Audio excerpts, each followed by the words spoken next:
Hello and welcome back to the virtual classroom. I'm your host, Dr. Olmsted, and today's topic is New World Settlement in New England. And of course, like the Chesapeake, this will be part 1 of 2. Now, as always, before we begin, hit pause on this video, jot down the lecture outline, and pay particular attention to those key terms at the top. Make sure you can identify the who, what, where, when, and why, be able to tell its historical significance, be able to tie the key terms together, as well as their larger historical narrative. Now with that, let's begin. Now, when we left off last time, we were discussing the settlement of the Chesapeake region, specifically Jamestown. And of course, we discussed things like relationship with Native Americans, something we will do again in New England. It's a big part of early American, colonial American history. We also talked about the type of people that would settle in the Chesapeake.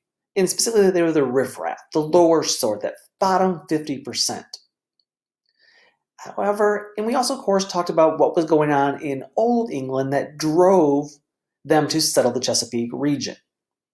Now, those three major themes, the why they are settling to begin with, the who's coming, and ultimately the relationship with Indians, will be mirrored once again in our talk about New England. So with that, let's begin. Now again, like the Chesapeake, before we can really start to settle into New England, we need to go back to Old England once again and talk about what's going on. So here's a quick recap. And again, you should recognize this slide from a couple of lectures ago.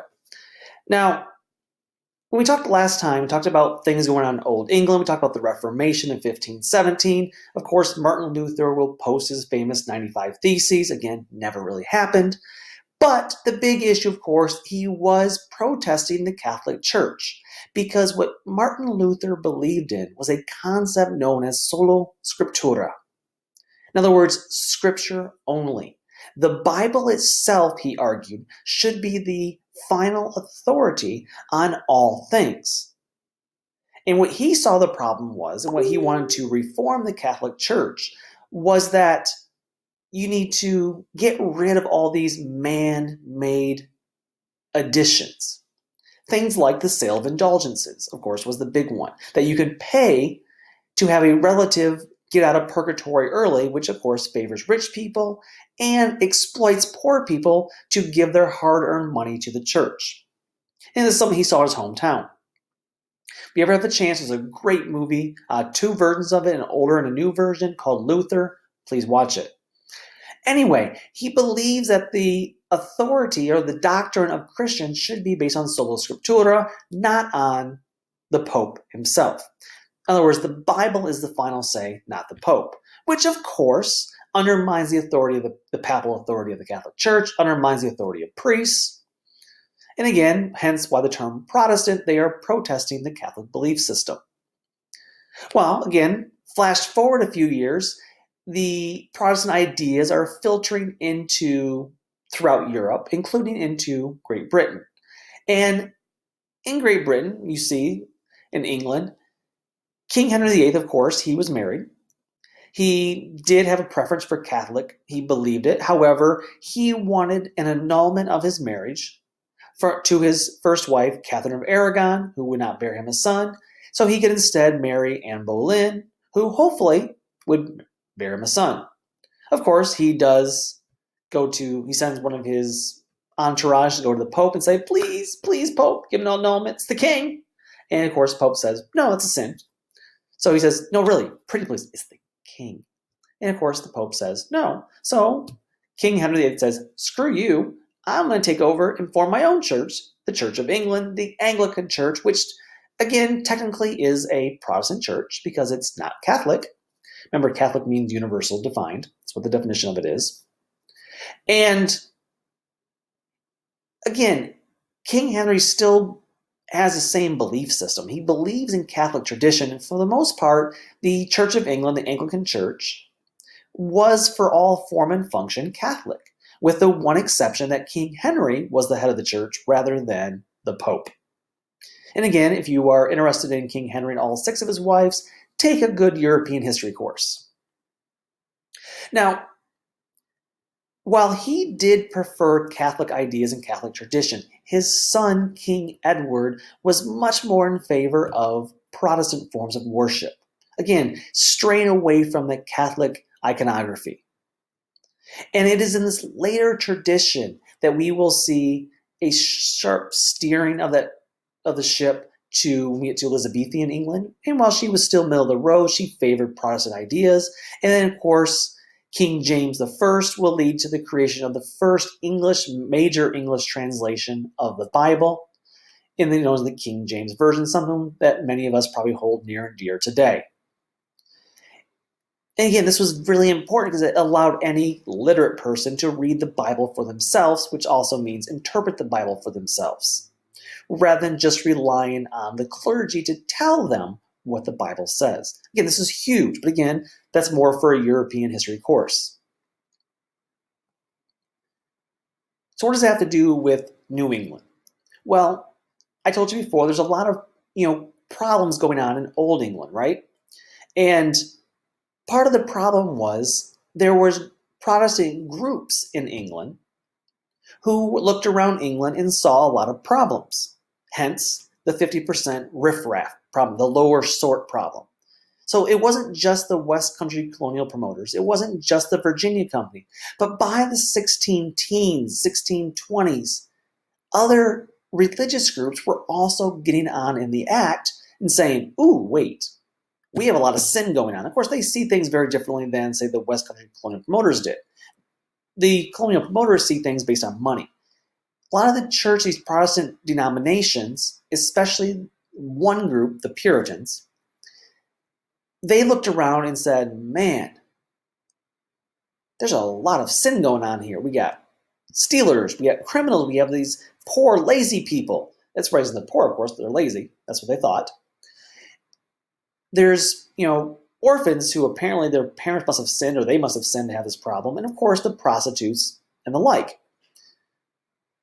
Well, the difference was these were not your upper echelon elites. Rather, this is the middling sort. These are people who belong to that middling sort. They are skilled people. They have some land. They are farmers. They have a little bit of money, again, a little bit of skill. And what their main focus in life, though, is their dedication to their religion. And this group is known as Puritans. Now, we kind of call them Puritans because they wanted to purify the Church of England. They felt there was too much Catholic influence in the Church of England, in the Anglican Church. In fact, they believed that the Protestant Reformation that began in 1517 with Martin Luther was incomplete. And they believed, these Puritans, that not only was the Protestant Reformation incomplete, they believed that the papacy, the Pope himself, was deluded at best. So on his best day, the Pope's deluded. At worst, he's in league with the devil.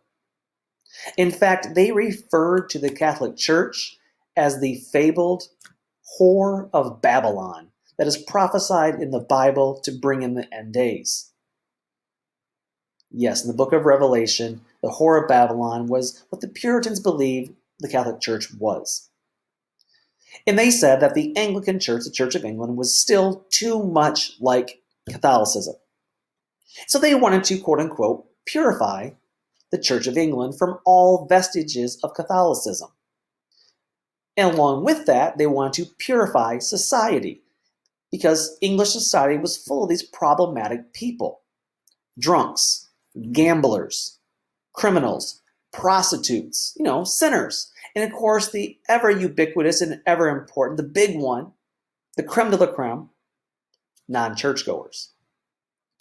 And they argue that if you don't clean up society and the church, if you don't purify the church and society, God's wrath is going to fall. And so most Puritans, they all see this, and they all kind of agree with this idea. But most of them have a strong desire. They believe that God put them there in England to do this very work, to do God's work, to clean up the Church of England, to clean up English society.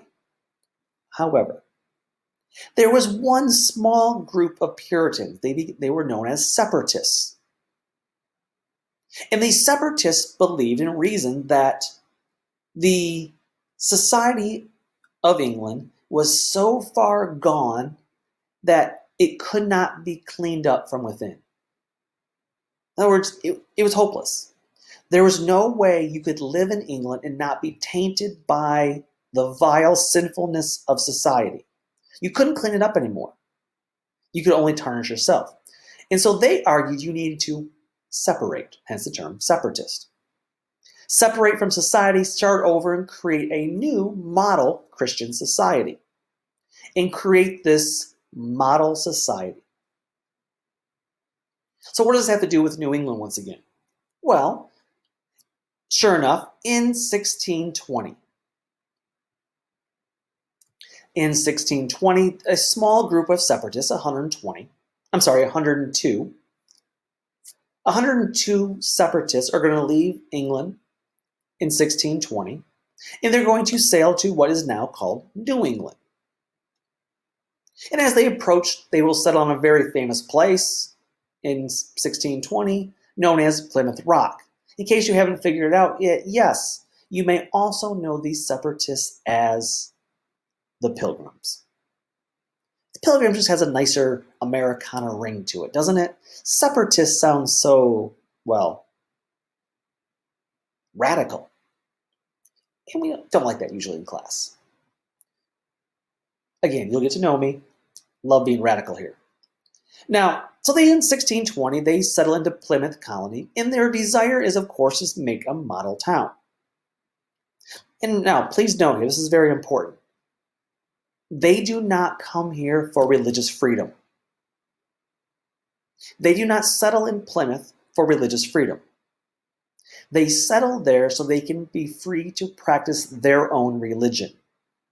You were not allowed to come and be around them and live in their town if you are not hardcore Puritan belief, their version. Well, it was a rough first winter, of course. Many of them will die, about half of them will die. And of course, during that time, you will have, of course, the first Thanksgiving, which again wasn't really true, but it makes a great fabled story about the one time we actually got along with Native Americans. And then we'll spend the next 300 years, well, killing them, kicking off their land. But remember, half died that first winter, which is one of the reasons why the Native Americans were willing to work with them. They felt, oh, those poor white people, let's help them out. Now, the one thing we'll say about these Puritans, these separatists, they were hardworking. They had skill. They knew how to farm. And quite honestly, the climate of New England is very similar to Old England. They knew how to work the land. And they were dedicated to the religion. They're also dedicated hard workers. In addition, they came as families, which provided stability. And sure enough, over the course of the decade, so between 1620, you had 102 separatists arrive in 1620, half died the first winter, and mostly through natural reproduction, by 1630, 900 people were now in Plymouth Colony. Again, it's not all natural reproduction, but the vast majority of it is. And so we have another permanent settlement known as Plymouth Colony. And it's a small but thriving colony that over the course of the decade grows exponentially. Life is good as long as you are Puritan. But while they are beginning to develop a stable settlement in New England, things are taking a turn for the worse in Old England if you're a Puritan. You see, remember, the vast majority of Puritans remained in Old England with the goal of purifying and cleaning up English society and, of course, the Anglican Church. But the situation begins to further deteriorate in the later 1620s. Now remember, they don't like Catholics. Remember, Whore of Babylon. Well, the king, King Charles I, does the unthinkable. He marries a Catholic wife. This is unthinkable to Puritans. This is like one of the greatest, you marry the Whore of Babylon essentially here. This is bad. Then worse, in 1629, they have a son who they baptize Catholic, which means now the male heir to the throne is a Catholic. At this point, well, for lack of a better term, all hell has broken loose. And by 1630, even these mainstream Puritans are fed up. They are ready to go. And in 1630, they begin to leave Old England en masse. In 1630, the second group of Puritans leave England and create another colony in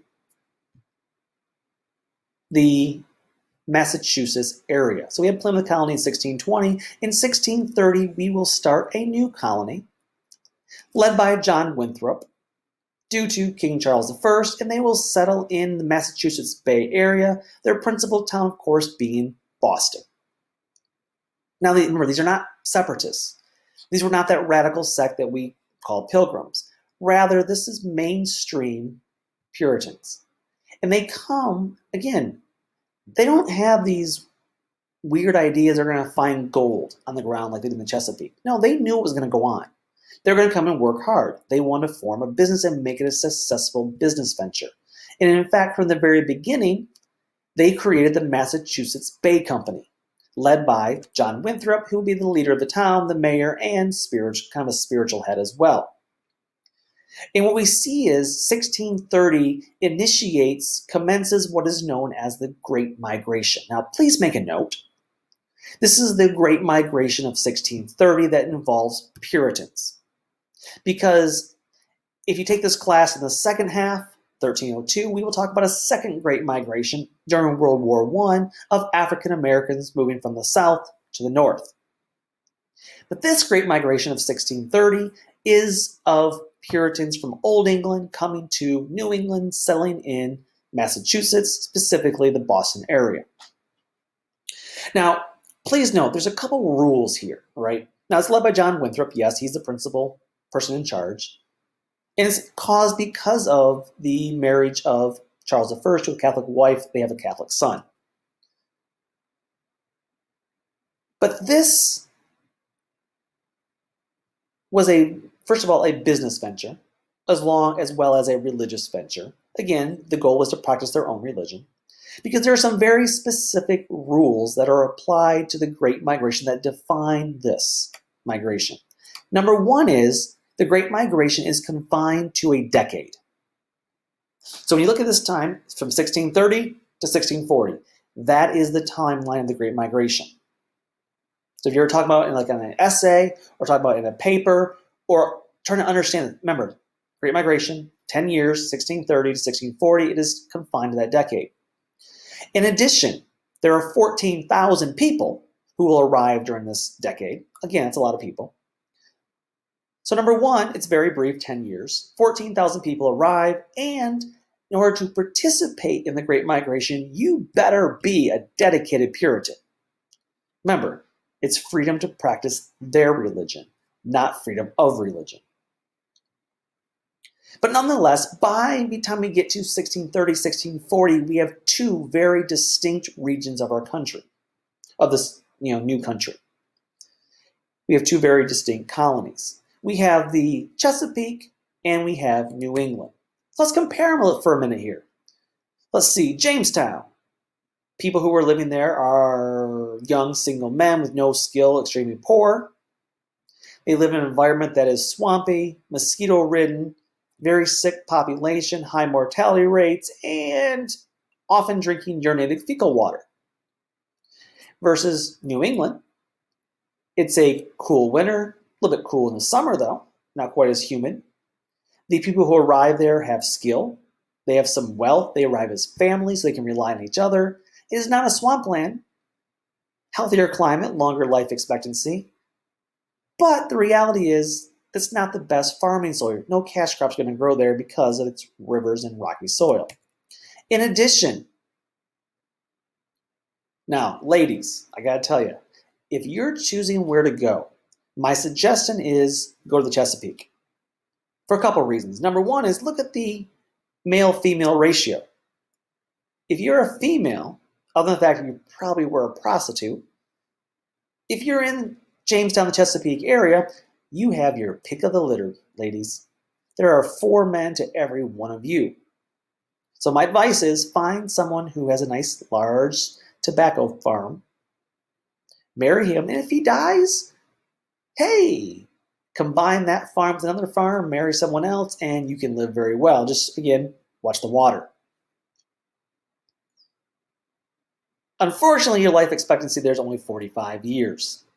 As opposed to New England, again, you have 3 males for every 2 females because they come as family units. But the good news is you get to live a long time. Oh, by the way, ladies, one more. I said there's a couple reasons why you should pick Chesapeake. Well, if you're not someone who likes to adhere to a very strict religion, you may want to consider going to the Chesapeake. Because remember, if you're in the New England, you better be a Puritan, which means going to church twice on Sunday, Wednesday night service, the whole 9 yards. But notice the bottom of this chart here. Look at the growth rate of the populations. So between 1607 and 1700 in the Chesapeake region,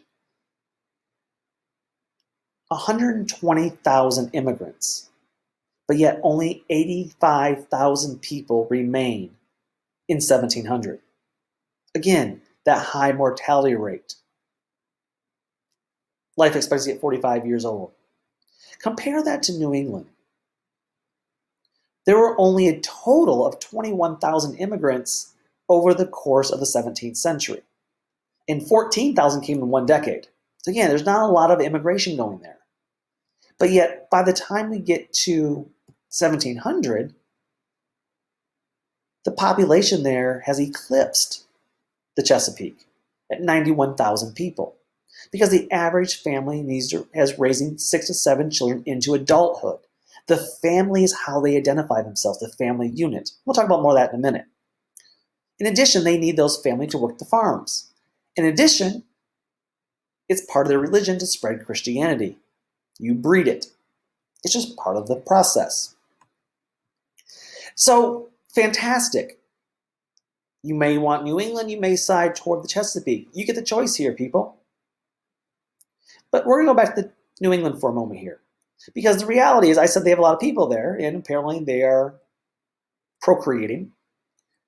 But how are they actually making money? Because remember, you can't grow a cash crop there. The rocky soil is not conducive to that. But see, Puritans believe in something that's known as, we call now the Protestant work ethic.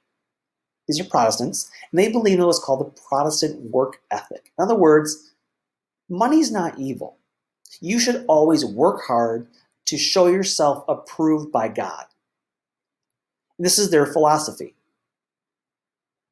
And they believe in doing everything they do to the glory of God. So if you are a farmer, which most of them were, initially at least, you should conduct your farming by working hard, growing good crops that will show that God has blessed you, that you are in God's favor because you are producing good crops. And of course, you have a large family to help you do that. And so because most Puritans come over as farming as their skill, they want to replicate that into New England. And so what we see is they have an average of 50 to 100 acres per family, which is far more than they would have in Old England. And they are growing things like grains, wheat, corn, which was an Indian crop, of course, barley, rye. So again, these grains, right? So we have wheat, corn, barley, and rye. In addition, they are importing animals, things like cows, pigs, horses, and chickens, again, trying to replicate their life in Old England, from Old England. They also build a lot of churches. Now, if you want to build a house or you build a church, you need skilled builders, right? Skilled tradesmen. And so this became another profitable way for people to make money by building houses, by building fences, by building churches. Remember, you got to have a church. You build a barn, you build a church. You build a house, you build a church. You build a school. Wait, nope, that was the church. You get the idea. Now, what this all came down to, though, was they wanted to achieve what is called independent competency. This is the goal of New Englanders post-1640. They take that Protestant work ethic they have, this hard-working mentality, and they apply it to this idea of achieving independent competency. So what is independent competency? Well, the first part, let's break down the word real quick, right? You have independence, right? We talked about this back in our kind of, second lecture about coming over from, England to the Chesapeake. You want to be independent. You do not want to be dependent upon someone else that's associated with women, children, beggars, and so forth. So you want to be independent. The second part, though, is competency. You want to be competent in everything you do. In other words, no matter what you're doing, you want to work hard so that you can pass on a better standard of living to your children. So in other words, you want to work so hard in life that you can make your children's life better. And yes, you should recognize part of the American dream. And so you want their children to find and develop this better standard of living by you achieving independent competency. And early on, it's pretty easy because, again, everyone's coming over, everyone needs houses, and you got to build a lot of churches. So it's easy. But after 1640, the immigration stops. There's no new blood coming over. So now how do you make your money? Again, you can't just grow more crops because the land's not that great. There's no cash crops in New England due to the climate, due to the land. And therefore, how do you make your money? So they begin to look around. Again, they're resourceful. They look around. What is there a lot of in New England? Well, yes, there's rivers and rocks. Can't do much with those. Or trees. Tons of big trees. Remember we talked about the different types of Indian dwellings? Well, in the Northeast, lots of big those longhouses, right? And so in New York, Boston, up in the New England area, there's tons of large trees. So what can we do with trees? We built houses, we built churches, and built some fences, and built some more churches. How about ships? Let's take that skill, the tradesman's skill that we have, let's improve upon it and build some ships now. And so they begin to turn to the ocean to make their money to achieve independent competency. And this becomes known as the carrying trade. So what do they do? Well, first of all, it's fantastic because you are promoting jobs because someone's got to go be lumberjacks. So lumberjacks, that's a job.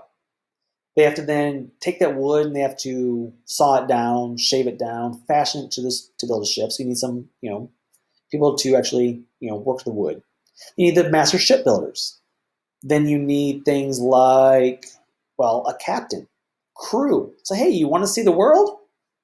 Join the crew of a ship. And then you actually get paid for actually, carrying stuff. And what I mean by carrying trade is they are going to carry goods from one region to another across the Atlantic Ocean. So what do they carry? Well, if you're in New England, what do you have? You have some grain, obviously. We have that wheat, the barley, the rye, the corn. And they're going to load up their ships with that and some wood, because they have wood to take elsewhere. And they're going to drive down the coast. And they're going to go right down the coast. And they're going to stop in Virginia, the Chesapeake region, see their neighbors down there, how they're doing. Say, hey, you guys need anything? Sure, we got some grain for you so you can feed your people. We got some wood because you guys have cleared all the land and the wood's not as good in the east. You have mostly brush, remember the wigwam-style houses we had in the east. And so they'll drop off wood there, they'll drop off some food there, and while they're there, their boat is now lighter, emptier, so they pick up something from Virginia. What's in Virginia to pick up? Tobacco, cash crop. So they grab some tobacco and they keep on heading south down into the Caribbean. They get to the Caribbean, they say, what do you guys want? Well, we got some food for all those slaves down there that are growing sugar. Oh, and because the plantations down in the Caribbean growing sugarcane have cut down all the trees, we need wood to build housing for the slaves or to build a new deck for the owner. And so they unload all the rest of the lumber, unload the rest of the food. So now their ship is only full of tobacco. They got more room, so what do you put on it? You guessed it, sugarcane. And they head and send that stuff back to Old England. Now, once they get to Old England, what should they do now? They have an empty ship again. They shipped all the cash crops, gave them to Old England. Well, load up with some people. People might want to be coming over again. So a few people here and there. In addition, things like manufactured goods, guns, some animals possibly. things like medicine from over there. And then often they'll take these guns. Now, remember, they don't necessarily need them all the guns back in the colonies. Instead, they drop on down, straight on down to the African coast, and they will trade those guns for, of course, eventually slaves. We'll talk about slaves in slavery in future lectures. Don't worry, lots of detail about that. And so they will trade for now enslaved individuals. They will load up their ships with enslaved individuals and drag them back across the Atlantic and dump them off in either the Caribbean or in the Chesapeake.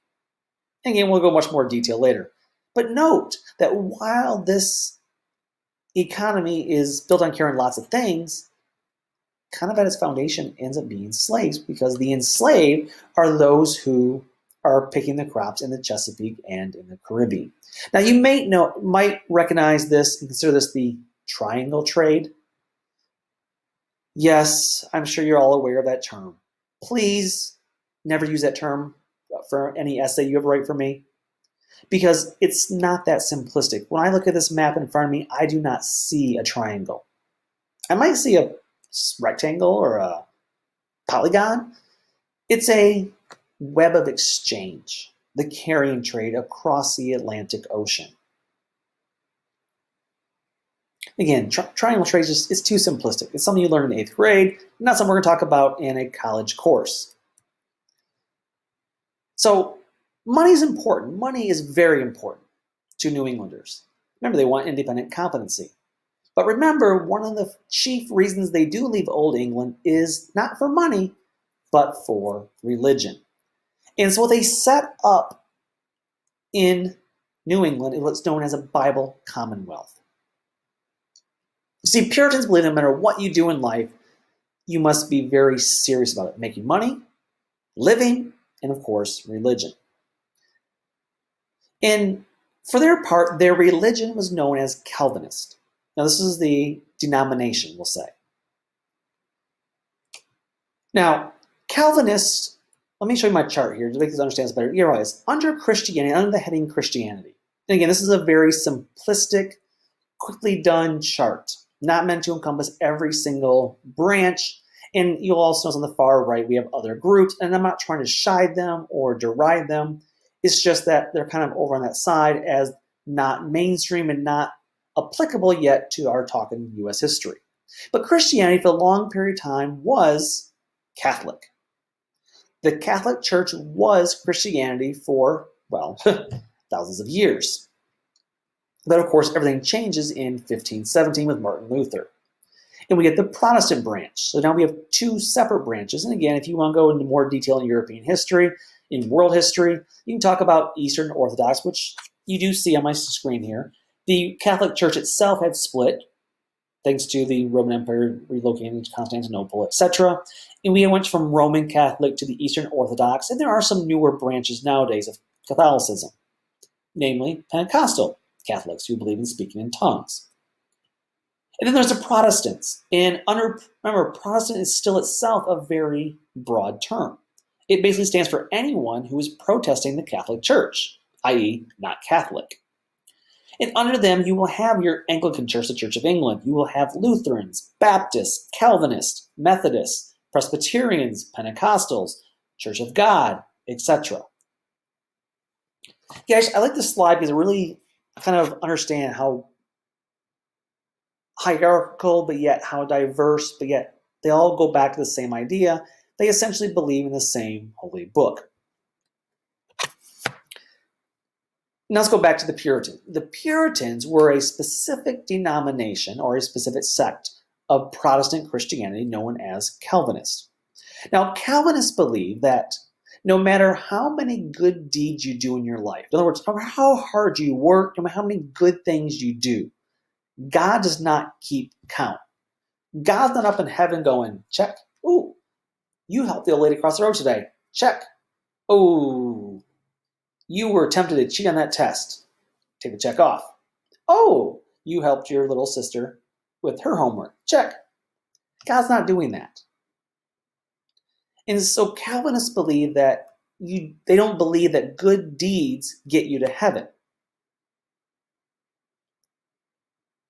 They believe in something that's called predestination. Again, I'm being overly simplistic here. There's a much more to their belief system. So if someone is Calvinist, please don't shoot the messenger.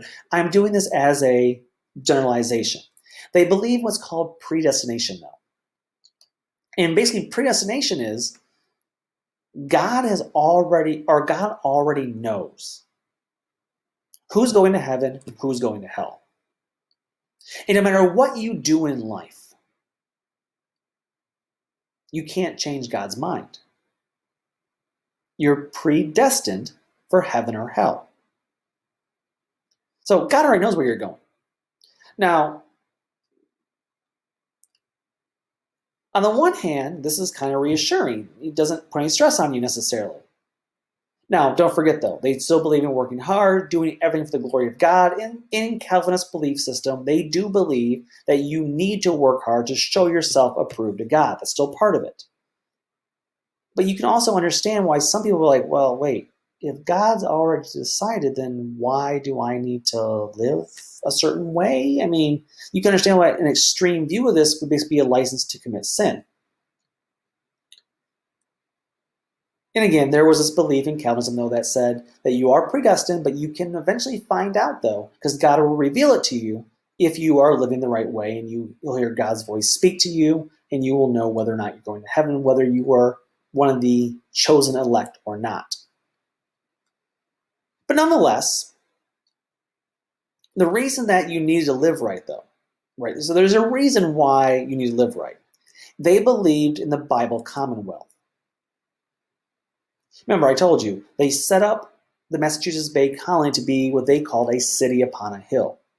And in fact, there's a very famous speech you all should read by John Winthrop, which he says, "For we must consider that we shall be as a city upon a hill." And this is taken from the Gospels in the Bible. "The eyes of all the people are upon us, so that if we shall deal falsely with our God in this work that we have undertaken, and so cause him to withdraw his present help from us, we shall be made a story and a byword throughout the world." In other words, we need to work hard. Remember, their goal was to create a model society because they were not able to clean up old England. Instead, they're going to create a new society that is perfect, built on God's word, and let all nations see how wonderful they are, that they can aspire to. And so they believe then that it starts, yes, with the church, but also with the individual family unit. Remember, they live in good families.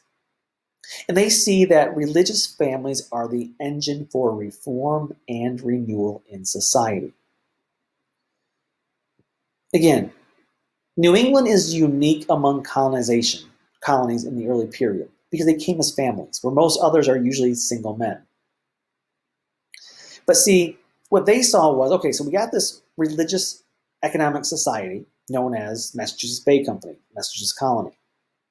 However, the family unit itself is like a little mini Bible commonwealth. And basically it says if you have a healthy, happy family that's doing God's work and living right, you will then have a happy, healthy state or society that God will bless. If you have an unhealthy family who's living in sin, not doing the right things, not working hard to show themselves approved to God, then we will have an unhealthy society, unhealthy state. And so the family unit itself is central to this religious idea. And so therefore, everyone in the community, even though you're predestined, needs to work hard and do right, because if you don't, well, God's wrath might fall. In other words, you better make sure you go to church every Sunday, attend midweek service, and make sure that you are doing the right thing, which of course leads some people in society to, monitor the behavior of others, because, if little Cindy down the street is not living right and her family's living in sin, that could, God's wrath could fall, and it will also impact you. So your job as a good Bible Well citizen, good Puritan, is to spy on them and gossip back to the local leaders to make sure that little Cindy's doing the right thing. But I'm sure there was no gossip back in 1640s in New England. And so Under the Bible Commonwealth idea, it was not only individuals who had this individual relationship, contract, covenant with God, but the whole community as well has a contract, covenant with God as well. This is known as the Bible Commonwealth. Everyone in the community is doing their part. And if they do the right things, God will show his favor upon them.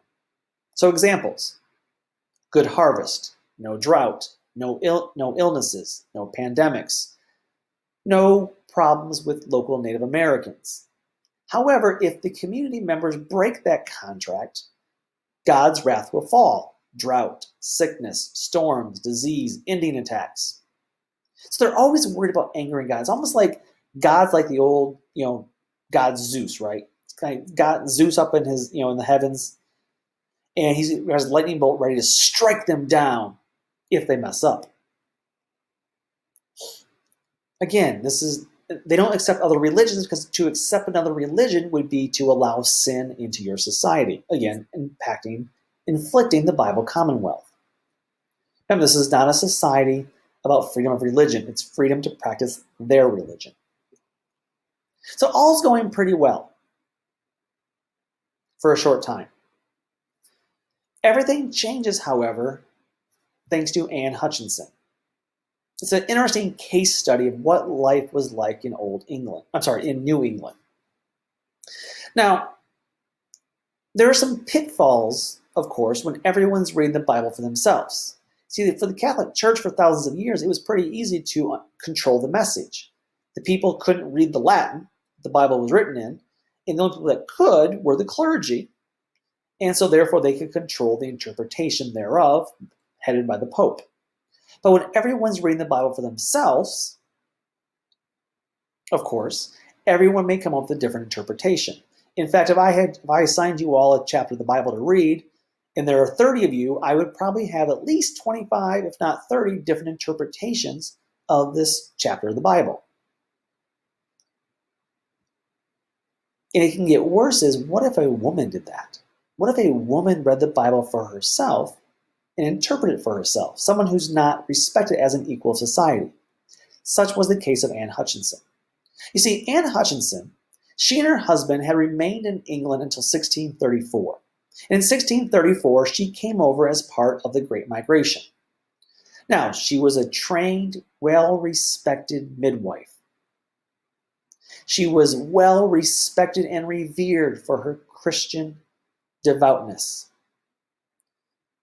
And as a devout, well-read, literate Christian, she began to hold small meetings in her house to discuss the weekly sermons by her favorite minister, Reverend John Cotton. And so they would hear John Cotton's message on Sundays. She would hold small Bible studies throughout the week to discuss his sermons a little more in depth, talking about them.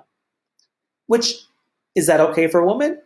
Yes. Theoretically, that's fine. That's a good thing. Soon, however, these meetings grew to 60 people or more. And she was not only teaching women, but men were present as well. And this is where this stuff really hits the fan. Because she's now teaching men. And this is a challenge, a theological and social challenge to the male patriarchy that governed the Massachusetts Bay Colony. In fact, you see the quote on the screen. John Winthrop, who knew what was going on because he lived across the street, once said that Hutchinson was, quote, a woman of haughty and fierce carriage, of nimble wit and active spirit, a very voluble tongue, more bold than a man. Now, I'm pretty sure many of you ladies out there might feel this is a compliment. She's more bold than a man. And in modern day vernacular, it probably would be. But in 1634, this is considered, ill repute.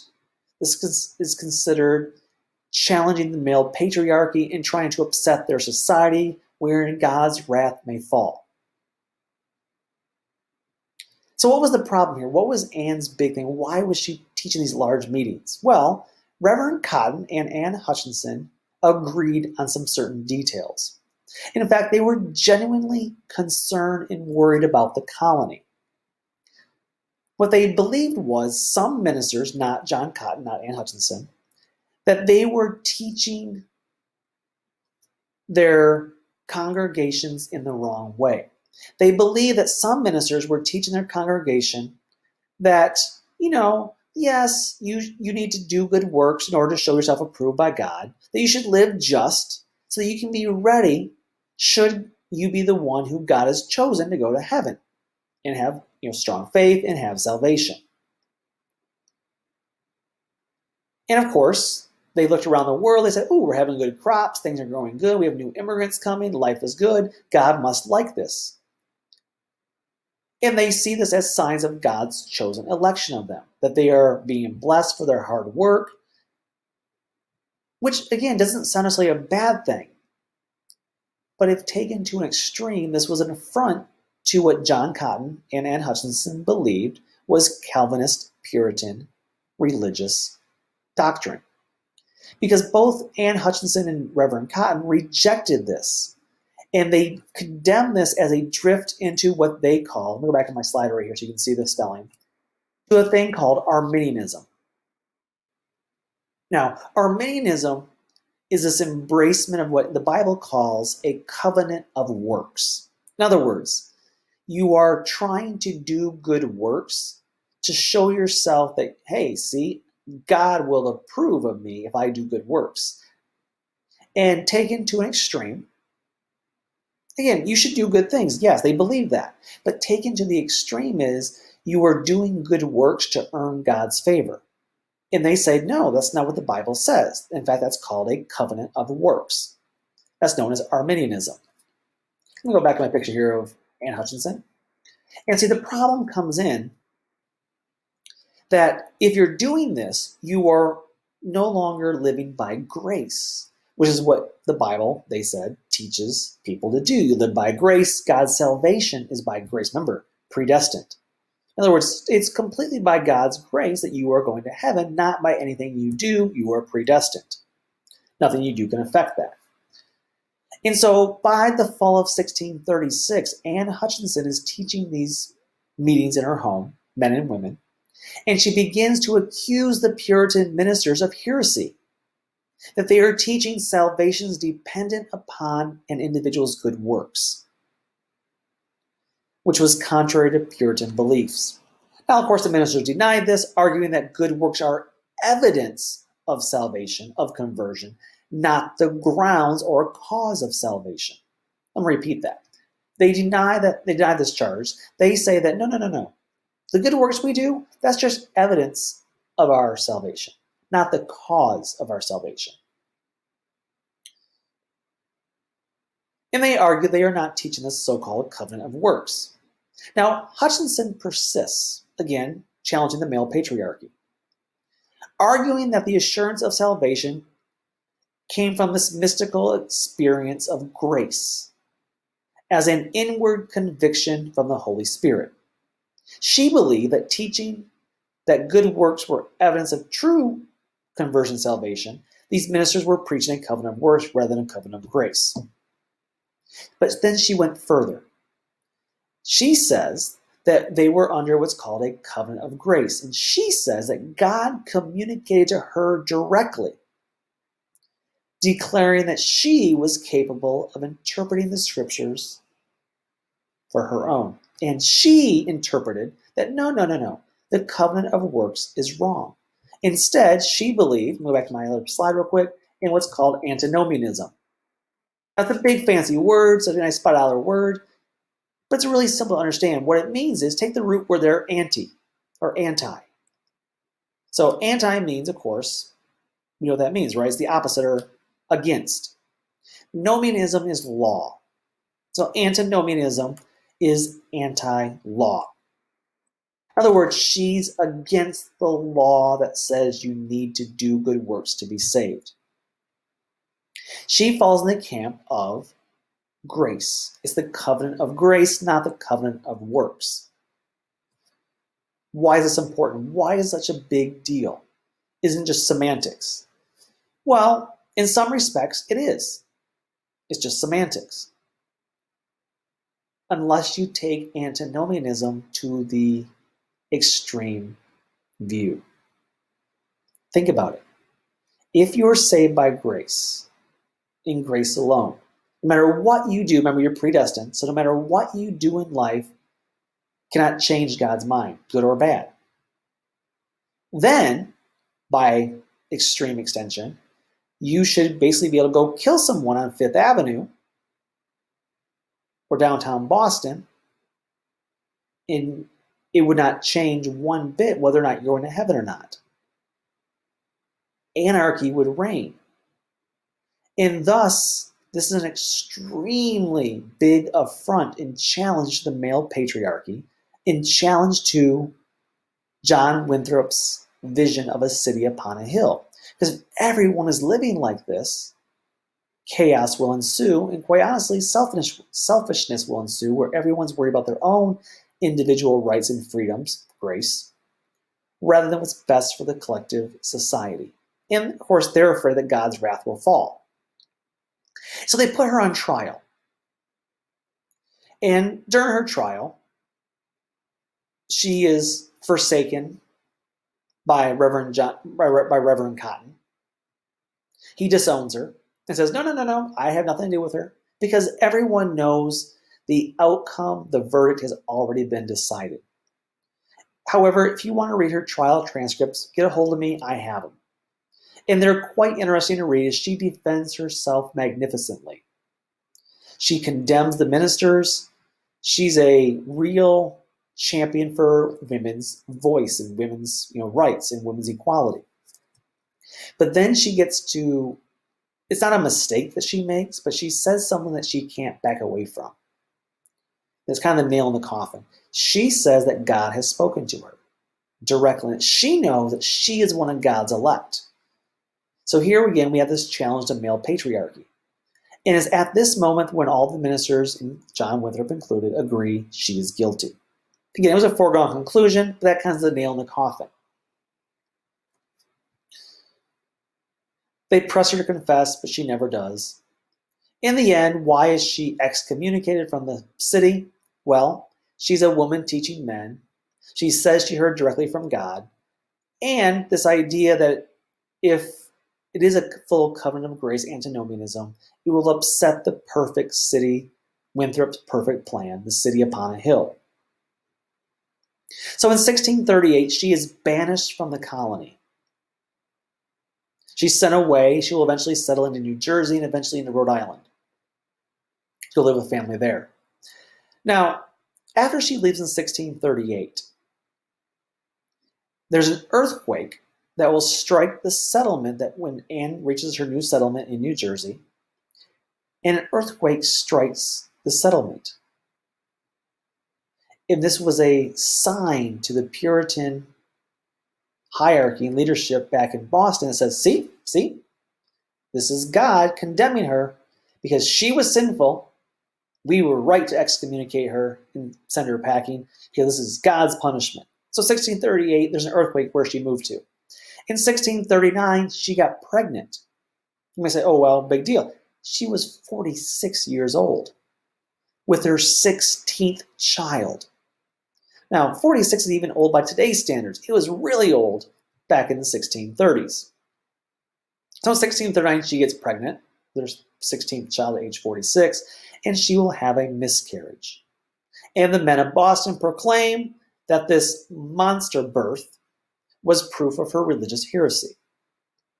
In 1642, her husband dies, so she goes to live with her children in Rhode Island. In 1643, she and all but one of her kids are killed by Indian raid. And the leading men of Boston rejoice, saying there was God's hand in her death. Yes, in 1643, 5 years after she's banished from from Boston, the men of Boston are still rejoicing over her death, proclaiming they are right. Now, I will put a little video of her to a little more detail in a link below. So please take time and watch that video about Anne Hutchinson. Now, in 1643, it kind of put to bed the issue, this issue of Anne Hutchinson and some of these religious problems in New England. However, the issue of religion will continue because remember, it's supposed to be a city upon a hill for all nations to see. Now, for the next few years, life is pretty good though. Things calm down a bit, they get back to independent competency, they trade some enslaved individuals, and they make some money. However, as we get closer up to 1700, remember I told you the numbers get up to 91,000 people, right? Remember that on our slide earlier? We had 91,000 people living in the New England area in 1700. This rapid growth of the population is creating some tremendous tension, land tension, resource tension. How do you achieve independent competency tension?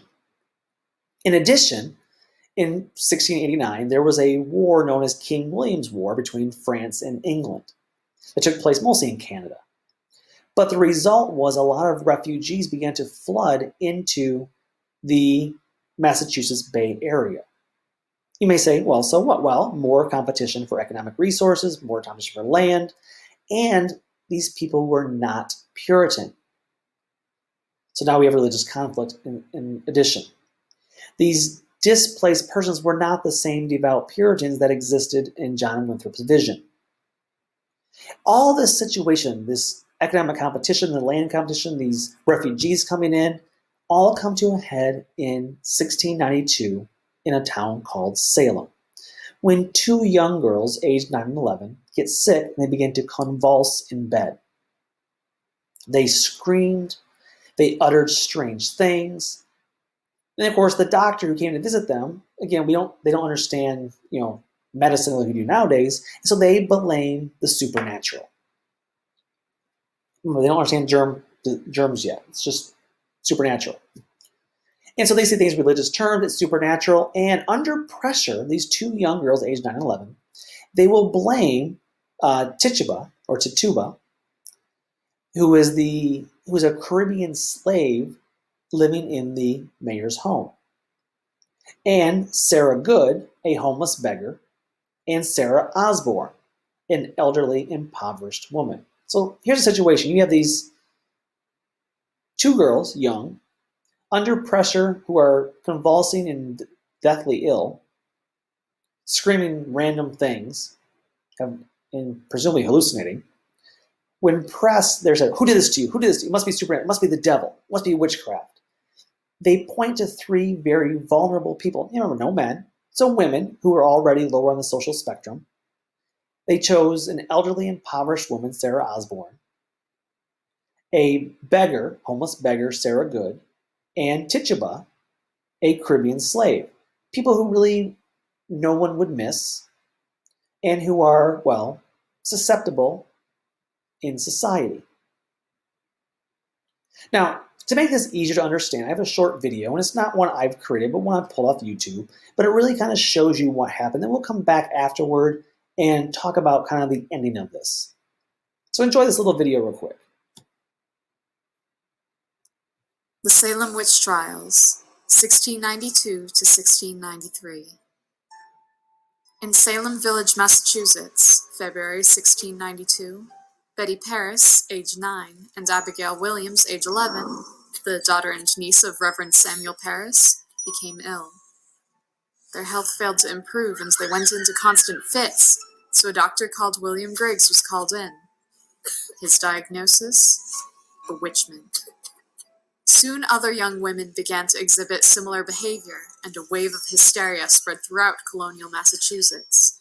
So, a special court assembled in Salem to hear the cases and find people guilty of witchcraft. Sarah Good, Sarah Osborne, and Tituba were the first people to be accused and arrested of bewitching Betty Paris and Abigail Williams. Every week, more and more were accused and arrested. A belief and fear of the supernatural, and the idea that some humans, witches, were given power to harm others through it, a recent smallpox epidemic, and the threat of attack by Native American tribes all fueled the hysteria in the Salem community. The first convicted witch, Bridget Bishop, was described as wearing black clothing and odd costumes, which was against the strict Puritan code of Salem. She was hanged on June 10, 1692, at Gallows Hill. 18 more people were executed by hanging after being convicted of being a witch. Several others died in prison, and one man was even crushed to death by heavy stones as a form of torture. Contrary to popular belief, none of the condemned were burned at the stake. 150 more people would be accused of witchcraft, but by September 1692, the hysteria had died down and people started to turn against the trials, with the last one ending in early 1693. Subscribe. Now, now, this is a very, it's called Simple History is the name of the publication of that. But that's a very simplistic version of it. Now, so what happens is, after these three were initially accused, Sarah Good, Sarah Osborne, and Tituba, well, Tituba actually will confess. People might ask why. Well, she's a slave. She has very little to use. She's already lower in society, and maybe she wants to get free of her bondage. The two Sarahs, however, claim innocence, and they be actually call into question Sarah Good, homeless beggar, her 4-year-old daughter, to question her, says, well, is your mother really a witch? And the daughter gives what they describe as timid answers. Now, I don't know what you expect. I have a 5.5-year-old, and if I were to try to question her about something her mother may or may not have done, I'm sure her answer would be kind of helter-skelter and unsure. But for the people of Salem, the leaders of Salem, they took this timid answer from a 4-year-old to be, you're a witch. Now, you saw in the video also the one man was crushed, right? By the heavy stones. What actually happened with him was him and his wife were actually in a courtroom watching a trial of a suspected witch. And the woman got extremely upset over, like, seriously, guys, you are accusing this woman, condemning her, or being a witch with no evidence. And because she questioned the process and the integrity of the court, she was accused of being a witch, just for questioning the trial of witchcraft. So her husband, like a good husband, decided to stand up for his wife and said, no, no, no, she's not a witch. And that's something a witch would say. And so he was also accused of being a witch. And so his wife was killed and he was crushed by heavy stones. Over the next few months, as you saw, the number of people will die and being accused of being witches. Finally, even when a respected reverend wrote to them, his name is Cotton Mather, he wrote saying, guys, seriously, yeah, the devil and the witchcraft, they're real. But the court should not be using what they called spectral evidence. In other words, random sayings, supposed people having visions, as real evidence called spectral evidence. And the people of Salem said, thank you very much. We're going to ignore you anyway. It is not until the governor's wife was accused. The governor finds, oh, okay, we're going to stop that now. She's not a witch. I'm the governor. Stop this. Only then do the trials subside. Remember, this was back in 1692. In 1697, 5 years later, we finally get the first time we're saying, oh, maybe we were wrong. So in 1697, they proclaim a day of fasting and soul searching for the tragedy of Salem. 5 more years go by until 1702, and they actually declare the trials unlawful. But it's not until 1711 that they will actually restore the rights and good names of the accused. Now, again, you may say this is a simple, small thing now, but picture your Sarah Good's 4-year-old daughter. For the rest of your life, you're branded the daughter of a witch. You're looked at as suspect. What man's going to marry you? And if no man marries you in Puritan society, you have no real hope of a future. So by 1711, they finally say, oh, okay, we were wrong.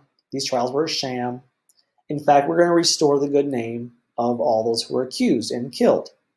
And they even paid 600 English pounds of reparation for their misguided deeds. Again, Salem witch trials, very famous event. So what really happened? That's the question now. It was not until the 1970s we finally figured out most likely what the cause was of these two girls convulsing in bed and those around them.